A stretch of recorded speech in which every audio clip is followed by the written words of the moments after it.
ಕನ್ನಡ ಹೋರಾಟಗಾರ ಒಂದು ಕಡೆ ಆದರೆ ನಾವು ರೂಪೇಶ್ ರಾಜಣ್ಣ ಅವ್ರನ್ನ ಕನ್ನಡ ಹೋರಾಟಗಾರಾಗಿ ನೋಡಿದ್ದೀವಿ, ಬಿಗ್ ಬಾಸ್ ಕಂಟೆಸ್ಟೆಂಟ್ ಆಗೂ ನೋಡಿದ್ದೀವಿ.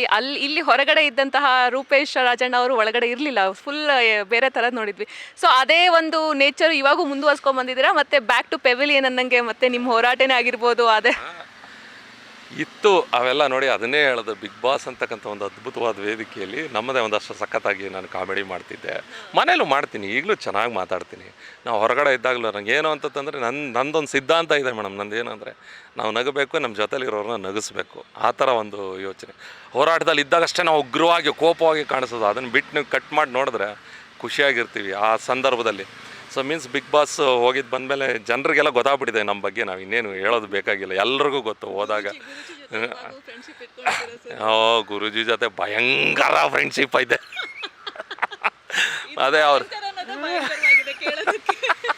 ಇಲ್ಲ ಚೆನ್ನಾಗಿದ್ದಾರೆ ಪಾಪ, ಅವಾಗ ಮಾಡ್ತಾರೆ ನೋಡಿ. ನಮ್ಮ ಪಾಡಿಗೆ ನಾವು ಆರಾಮಾಗಿ ನಿಂತಿದ್ದೀವಿ, ಅವ್ರದ್ದು ಹಂಗಿಲ್ಲ. ಈಗ ನೆಗಿತಾ ಇದ್ದಾರೆ ಅಂದ್ರೆ ಅರ್ಥ ಆಗಿರಬೇಕು ನಿಮಗೆ. ಡ್ಯಾನ್ಸ್ ಎಲ್ಲ ಮಾಡ್ತವ್ರೆ, ಆ ಬಿಗ್ ಬಾಸ್ ಮನೆ ಒಳಗೆ ಬಡ್ಕೊಂಡು ಡ್ಯಾನ್ಸ್ ಮಾಡ್ರಿ ಸ್ವಾಮಿ ಅಂತ ಅಂದ್ಕೊಂಡು ಡ್ಯಾನ್ಸೂ ಮಾಡಲಿಲ್ಲ, ಏನೂ ಮಾಡಲಿಲ್ಲ. ಒಂದು ಹೊಡೆದ್ರು ಇಲ್ಲಿಗೆ ನೊಂದ್ಬಿಡ್ತು. ಯಾಕ್ರಿ ಹೊಡಿತಾ ಇದ್ರೆ ನೋಯ್ತಾ ಇದೆ ಅಂತಂದ್ರೆ ಅಪ್ಪ ಆಡ್ಕಾಡ್ತೀಯಪ್ಪ ಅಂತ ಅಂದ್ಕೊಂಡು. ಅದು ಗೊತ್ತಿಲ್ಲ ನೋಡಿ, ಹೊರಗಡೆ ಅಷ್ಟೊಂದು ಫೇಮಸ್ ಆಗಿದೆ.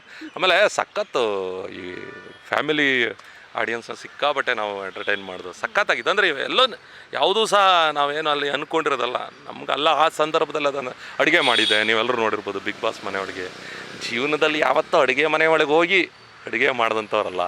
ಒಂದು ಕುಕ್ಕರ್ ಸಾಂಬಾರು ಮಾಡಿದ್ದೆ ಮೇಡಮ್, ನಾನು ಆರಾಮಾಗಿ ಹೊಡಿಬೋದಿತ್ತು. ನಾವೆಲ್ಲ 4-5 ಜನ ಒಳಗಡೆ ಅಷ್ಟು ಸಾಂಬಾರು ಮಾಡಿದ್ದು, ಎಲ್ಲ ಒಂಥರ ಚೆಂದ. ಬಟ್ ಈಗ ಇನ್ನೊಂದು ಸತಿ ಏನಾದರೂ ಈಗ ಹಳಬರನ್ನ ತಗೋತಾರೆ ನೋಡಿ, ಆ ಥರದ್ದು ಏನಾದ್ರು ಈ ಸಲ ಇನ್ನೊಂದು ಸಲ ಅವಕಾಶ ಸಿಕ್ಕಿದ್ರೆ ಸಖತ್ತಾಗಿ ಎಂಟರ್ಟೈನ್ ಮಾಡ್ಬೋದು ಮೇಡಮ್. ಗೊತ್ತಾಗಿದೆ ಈಗ ಒಂದಷ್ಟು. ಅಂದರೆ ನಾನೇನು ಬಿಗ್ ಬಾಸಲ್ಲಿದ್ದೆ, ಒಂದು ನನ್ನ ಕಂಡಾಗೆ ನಾನು ಹೊರಗಡೆ ಬಂದು ನೋಡಿದಾಗ ನನ್ನದೊಂದು 25% ಟ್ಯಾಲೆಂಟ್ ಅಷ್ಟೇ ಮೇಡಮ್. ಇನ್ನೂ ಒಂದು 75% ನನ್ನಲ್ಲೇ ಇದೆ. ಅದನ್ನೆಲ್ಲ ಇಲ್ಲಿ ಎಕ್ಸ್ಪೋಸ್ ಮಾಡೋದಕ್ಕಿಂತ ಅಲ್ಲಿ ನಾವು ಅದನ್ನು ತೋರಿಸಿದ್ರೆ ಜನರನ್ನ ಒಂದಷ್ಟು ರಂಜಿಸ್ಬೋದು ಅಂತ ನಾನು ಹೋಗೋಣ. ಯಾಕೆ ಕೇಳಬಾರ್ದು? ಬಿಗ್ ಬಾಸ್ ಈ ಕೂಡಲೇ ರೂಪೇಶ್ ರಾಜಣ್ಣನವರನ್ನು ಮತ್ತೊಮ್ಮೆ ಒಳಬರ ಹೇಳಿ ಅಂತ ಕರೆದ್ರೆ ಹೋಗೋಣ, ಏನು ತೊಂದರೆ ಇಲ್ಲ. ನೀವಿದ್ದಾಗ ಪರಮೇಶ್ವರ್ ಸರ್ ಇವಾಗ ಚೇಂಜ್ ಆಗಿದೆ.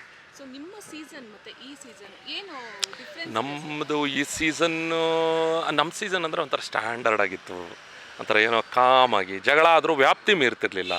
ಆಮೇಲೆ ಒಂದಕ್ಕೊಂದು ಒಂಥರ ಚೆನ್ನಾಗಿತ್ತು. ನನಗೇನು ಅಂದರೆ ನಮ್ಮ ಸೀಸನ್ ಹೆಂಗಿತ್ತು ಅಂತ ನಾನು ಒಳಗಿದ್ದಾಗ ಗೊತ್ತಿಲ್ಲ ನಮಗೆ. ಹೊರಗಡೆ ಬಂದು ಕಂಪೇರ್ ಮಾಡಿ ನೋಡಿದೆ, ಇದೇನು ಗುರು ಇವರು, ನಮ್ಮದು ಹೆಂಗೆ ಅವ್ರದ್ದು ಹೆಂಗೆ ಅಂತ ಅನ್ನೋದನ್ನು ನೋಡಿದಾಗ ನಮ್ಗೆ ಅನ್ಸುತ್ತೆ. ಈಗ ನಾವು ಸ್ಟ್ಯಾಂಡರ್ಡ್ ಅಂತ ಹಂಗಂತಲ್ಲ. ಈಗ ನಾವು ಹಂಗೆ ಜಗಳ ಆಡ್ತಿದ್ವಾ, ಯಾರಿಗಾರು ಗುದ್ದೋ ಮಟ್ಟಿಗೆ ಹೋಗಿದ್ದೀವ ನಾವು? ಇಲ್ಲ, ಜಗಳ ಆಡ್ತಾಯಿದ್ದೋ, ಬೈದ್ರು ಕೈ ಕಟ್ಕೊಬಿಡ್ತಿದ್ದೋ, ಕೈ ಕಟ್ಕೊಂಡು ಬೈತಾಯಿದ್ದೋ. ಈಗ ನೋಡಿ ನಾನು ಗುರುಜಿ ಜಗಳ ಆಡ್ತೋ, ಅದು ಹೊರಗಡೆ ಕಾಮಿಡಿ. ಈಗ ಜಗಳ ಆಡಿದ್ರು ಕಾಮಿಡಿ ಅಲ್ಲ, ಟ್ರ್ಯಾಜಿಡಿಯಾಗಿ ಆಚೆ ಬಂದವ್ರೆ, ಇಬ್ಬರು ಆಚೆ ಬಂದ್ಬಿಟ್ರು. ಈ ಜಗಳ ಅಂದರೆ ವ್ಯತ್ಯಾಸ ಇಷ್ಟೇ ನಾನು ಕೇಳ್ತಾ ಇರೋದು. ಅಂದರೆ ನಮಗೂ ಈಗ ವ್ಯತ್ಯಾಸ ಏನಂದ್ರೆ ತುಂಬ ಎಕ್ಸ್ಟ್ರೀಮ್ ಲೆವೆಲ್ಗೆ ಹೋಗ್ಬಿಡುತ್ತೆ. ಅಂದರೆ ಈಗ ನಾವು ABCD ಅಂತಂದರೆ ಎಲ್ಲ ಕ್ಯಾಟಗರಿ ಜನರನ್ನ ತಲುಪಬೇಕಲ್ಲ. ಸೊ ಆ ದೃಷ್ಟಿಯಿಂದ ಅಂದರೆ ಅದು ಬಿಗ್ ಬಾಸ್ ತಪ್ಪಲ್ಲ, ಅವ್ರೇನು ಹೇಳಲ್ಲ ನೀವು ಜಗಳ ಆಡಿ ಅಂತ. ಅಂದರೆ ತುಂಬ ಎಕ್ಸ್ಟ್ರೀಮಾಗಿ ತಗೊಬಿಡ್ತವ್ರೆ, ಎಲ್ಲ ವಿಚಾರಗಳನ್ನ ತುಂಬ ಪರ್ಸ್ನಲಾಗಿ ತಗೊಬಿಡ್ತವ್ರೆ, ತುಂಬ ಇದಾಗಿ. ಈಗ ಬಿಗ್ ಬಾಸಲ್ಲಿ ಹಂಗೆ ಅಂತಂದರೆ ನಿಮ್ಗೆ ಇನ್ನೊಂದು ಅನ್ಸ್ಬೋದು, ಅಲ್ಲಿ ಈಗ ಜಗಳ ಆಡಿರ್ತಾರೆ, ನೆಕ್ಸ್ಟ್ ಶಾಟಲ್ಲಿ ಇಬ್ಬರು ಕೂತ್ಕೊಂಡು ಊಟ ಮಾಡ್ತಾ ಇರ್ತಾರೆ, ಇದು ಹೆಂಗೆ ಅಂತ ಅನ್ಸ್ಬೋದು ನಿಮಗೆ. ಆದರೆ ಅದರಲ್ಲಿ ತುಂಬ ಗ್ಯಾಪ್ ಇರ್ತದೆ ನಿಮಗೆ. ಈಗ ನಾವು ಜಗಳ ಆಡಿರ್ತೀವಿ, ಹೆಚ್ಚು ಕಮ್ಮಿ 4-5 ಅವರ್ ಗ್ಯಾಪ್ ಇರ್ತದೆ ಮೇಡಮ್. ಆ 4-5 ಅವರ್ ಮಾತಾಡಿರಲ್ಲ ನಾವು, ಇನ್ನೊಂದೇನೋ ಮಾಡಿರಲ್ಲ. ಆ ಟೈಮಲ್ಲಿ ಏನೋ ಒಂದು, ಈಗ ಯಾವುದೋ ಒಂದು ಟಾಸ್ಕ್ ಕೊಟ್ಟಾಗ ನಮ್ಮನ್ನೇ ಒಂದೇ ಟೀಮ್ಗೆ ಹಾಕ್ಬಿಡ್ತಾರೆ ಜಗಳ ಆಡಿರೋರನ್ನೇ. ಆಗ ವಿಧಿ ಇಲ್ಲದೆ ಮಾತಾಡಿಸ್ಬೇಕು. ಯಾಕಂದರೆ ಅದೊಂದು ಮನೆ ಅಲ್ವಾ, 17-18 ಜನ ಇರ್ತೀವಿ, ನಾವೆಲ್ಲೂ ಹೋಗೋಕ್ಕಾಗಲ್ಲ, ಎದುರು ಬದ್ರು ಅವರೇ ಸಿಗಬೇಕು. ಈ ಹೊರಗಡೆ ಆದರೆ ಅವ್ನು ಬತಾನೆ ಅಂತಂದರೆ ಹೋಗಿ ಗೋಡೆ ಮರಿ ಯಾರು ಮರಿ ಆಗ್ಬೋದು, ಇನ್ನೊಂದು ಮರಿ ಆಗ್ಬೋದು, ಅಲ್ಲ ಹಂಗಿಲ್ವಲ್ಲ. ಸೊ ಅಲ್ಲೆಲ್ಲ ಜೊತೆಲೇ ಮಾತಾಡಿಸ್ಬೇಕು. ಹಾಗಾಗಿ ಹಿಂಗೆಲ್ಲ ನಡೀತಾ ಇರ್ತದೆ. ಇಲ್ಲಿ ಮೈನಸ್ಸಾ? ಇಲ್ಲ, ಅದು ಸ್ವಲ್ಪ ಜಗಳ ಮೈನಸ್ ಆಗ್ತಾಯಿದೆ ಮೇಡಮ್ ಸ್ವಲ್ಪ. ಆಮೇಲೆ ಇನ್ನೊಂದೇನಂದ್ರೆ ತುಂಬ ಜನ ಅದನ್ನೇ ಹೇಳೋದು, ನಮ್ಮ ಹೊರಗಡೆ ಸಿಗ್ತಾರೆ, ಸಾರ್ ನಿಮ್ಮದು ಸರಿ ಸಾರ್, ನಿಮ್ಮ ಅಂದರೆ ಹಳೆ ಸೀಸನ್ಗಳು ಸರಿ, ಈಗ ಸ್ವಲ್ಪ ತುಂಬ ಜಗಳ ಆಡ್ತಾರೆ. ಅಂದರೆ ಅದನ್ನು ಬಿಗ್ ಬಾಸ್ ಹೇಳಲ್ಲ, ಬಿಗ್ ಬಾಸ್ ತಪ್ಪಲ್ಲ, ನೀವು ಜಗಳ ಆಡಿ ಅಂತ ಯಾರಿಗೂ ಹೇಳಲ್ಲ. ಇವರು ಅದನ್ನು ತುಂಬ ಪರ್ಸ್ನಲ್ಲಾಗಿ ಜಗಳ ತಗೊಂಡು ತುಂಬ.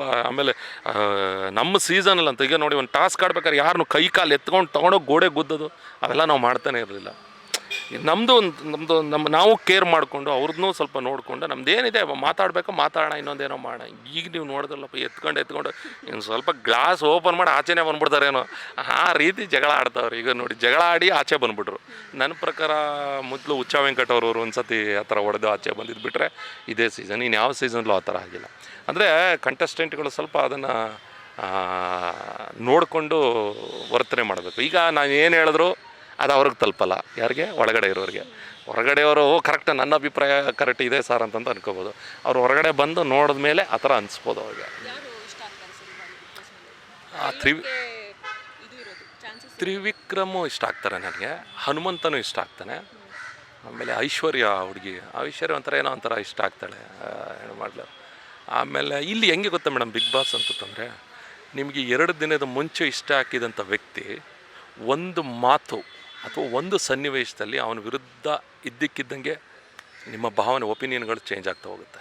ಇದು ಬಿಗ್ ಬಾಸ್. ಕಳೆದ ವಾರ ಹೀರೋ ಆಗಿದ್ದಂಥವ್ರು ನೆಕ್ಸ್ಟ್ ವೀಕ್ ನಿಮ್ಗೆ ವಿಲನ್ ಆಗಿ ಕಾಣಿಸ್ತಾರೆ. ಈ ವೀಕ್ ವಿಲನ್ ಆಗಿದ್ದಂಥವ್ರು ನೆಕ್ಸ್ಟ್ ವೀಕ್ ನಿಮ್ಗೆ ಹೀರೋ ಆಗಿ ಕಾಣಿಸ್ತಾರೆ.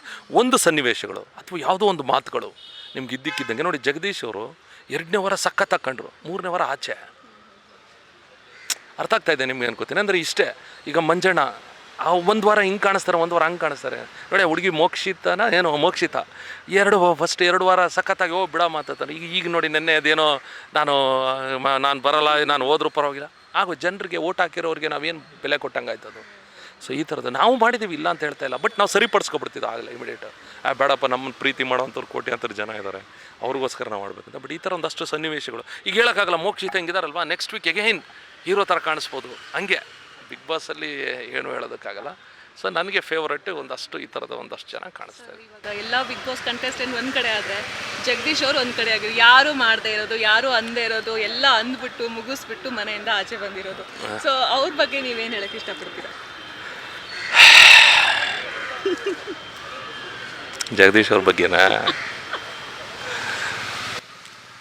ಅವ್ರ ಅಕೌಂಟ್ ಹ್ಯಾಕ್ ಮಾಡಿಸ್ಬಿಟ್ಟು ನಾನು ಮಾತಾಡಬೇಕು ಇಲ್ಲಿ. ಯಾಕಂದರೆ ರಪ್ಪನ ಲೈವ್ ಅಂದ್ಬಿಡ್ತಾರೆ, ರೂಪೇಶ್ ನೀನು ಮಾತಾಡಿದ್ಯಾ ಹಂಗೆ ಹಂಗೆ ಅಂತ ಹೇಳಿ. ಬಟ್ ಆ ಥರ ಅವ್ರಿಗೂ ಒಳ್ಳೆ ಮನಸ್ಸಿದೆ ಮೇಡಮ್. ಅವ್ರಿಗೊಂದಷ್ಟು ಒಂದು ಒಳ್ಳೆ ಸಿದ್ಧಾಂತಗಳಿದೆ, ಒಂದೆಲ್ಲ ಇದೆ. ಬಟ್ ಅವರು ಇದ್ದಕ್ಕಿದ್ದಂಗೆ ಯಾಕೆ ಟ್ರಿಗರ್ ಆಗ್ತಾಯಿದ್ದಾರೆ, ಒಂದು ಸಣ್ಣ ವಿಚಾರಗಳನ್ನ ಅಷ್ಟೊಂದು ಟ್ರಿಗರ್ ಆಗಿ ಮಾಡ್ಕೋತಾ ಇದ್ರು, ಅದು ನನಗೆ ಗೊತ್ತಾಗ್ತಾ ಇಲ್ಲ. ಅದು ಯಾವ ಉದ್ದೇಶಕ್ಕೋಸ್ಕರ ಅವ್ರು ಹಂಗೆ ಮಾಡ್ಕೋತಾ ಇದ್ದಾರೆ ಅಂತ ಹೇಳಿ.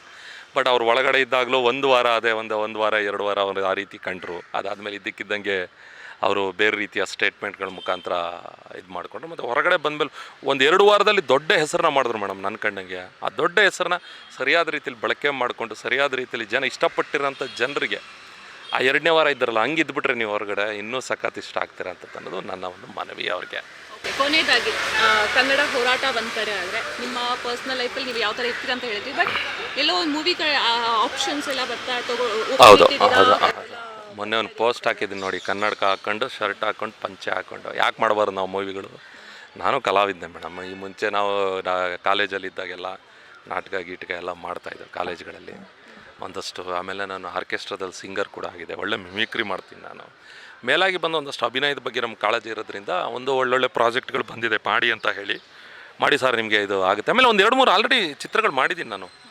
ಪೆಂಟಗಾನ್ ಅಂತ ಒಂದು ಚಿತ್ರ, ಇನ್ನೊಂದು 2-3 ಫಿಲಮ್ ಒಳ್ಳೆ ಪಾತ್ರಗಳು ಮಾಡಿದ್ದೀನಿ, ನೀವು ನೋಡ್ಬೋದು. ಇನ್ನೂ ಒಳ್ಳೊಳ್ಳೆ ಪಾತ್ರಗಳು ಬರ್ತಾಯಿದೆ, ಬನ್ನಿ ಸರ್ ಮಾಡಿ ಅಂತ ಹೇಳಿ. ಖಂಡಿತವಾಗ್ಲೂ ನಾನು ಈಗಲೂ ಹೇಳ್ತೀನಿ, ಕರೀಲಿ, ಅವಕಾಶ ಕೊಡಲಿ. ಆ ಅವಕಾಶದಲ್ಲಿ ಬಂದಂಥ ಹಣವನ್ನು ಒಂದಷ್ಟು ನಮ್ಮ ಹೋರಾಟಗಾರರು ಬಳಸ್ಕೋಬೋದಲ್ಲ ಮೇಡಮ್. ನಾನು ಈಗ ಅದರಲ್ಲಿ ಬರೋಂಥ ಹಣವನ್ನೇ ನಾವು ಒಂದಷ್ಟು ಸಮಾಜ ಸೇವೆಗೆ ಅಂತಲೂ ಇಡ್ಬೋದಲ್ವ ಆ ದೃಷ್ಟಿಯಿಂದ.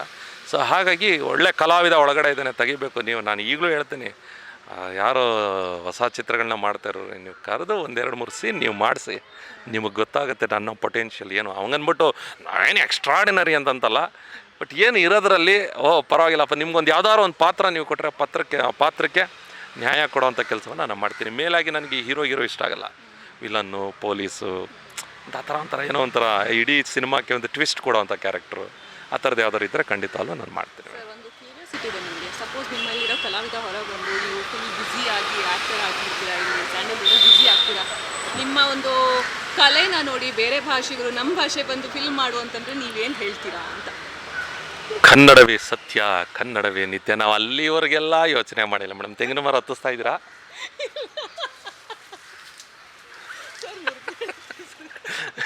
ನೀವು ಹೇಳಿದ್ದು ನೋಡಿದ್ರೆ ಹಂಗೆ ತೆಂಗಿನ ಮರ ಹತ್ತಿಸ್ತಾ ಇದ್ದೀರಾ ಅಂತ ಸ್ವಲ್ಪ ಏನು ತಲೆ ಕೆಡಿಸ್ಕೊಬೇಡಿ. ಆ ಥರದ್ದು ಏನೂ ಇಲ್ಲ ಮೇಡಮ್. ನಾನು ಒಂದು ಹೇಳಲ್ಲ, ನಾನು ಅಣ್ಣವರ ಪರಮ ಭಕ್ತ.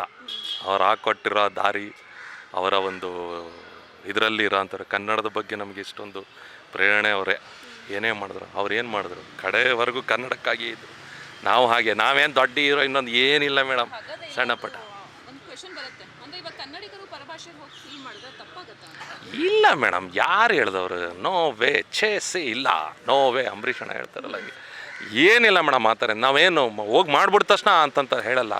ಕೆಲವರು ಈಗ ನನಗಿಷ್ಟ ಇಲ್ಲ ಅಂತ ಕೆಲವರು ಇರ್ತಾರಲ್ಲ, ನಾವು ಆ ಥರದವ್ರನ್ನ ಮಾದರಿ ತಗೋತೀವಿ ಅಷ್ಟೇ. ಅಷ್ಟೇ. ಹಂಗನ್ಬಿಟ್ಟು ಅದನ್ನೆಲ್ಲನೂ ನಾವು ತಪ್ಪು ಅನ್ನೋದಕ್ಕಾಗಲ್ಲ. ಮಾಡಲಿ, ಕಲಾವಿದರಿಗೆ ಯಾವುದೇ ಜಾತಿ ಇಲ್ಲ, ಅವ್ರಿಗೊಂದು ಗಡಿ ಇಲ್ಲ, ಏನಿಲ್ಲ, ಎಲ್ಲವೂ ಇಲ್ಲ. ಅವ್ರು ಎಲ್ಲಾದರೂ ಹೋಗಲಿ, ಆದರೆ ಬೇರನ್ನ ಮರಿಬೇಡಿ ಅನ್ನೋದಷ್ಟೇ ನನ್ನ ಕಾಳಜಿ ಅಷ್ಟೇ ಮೇಡಮ್, ಇನ್ನೇನಿಲ್ಲ.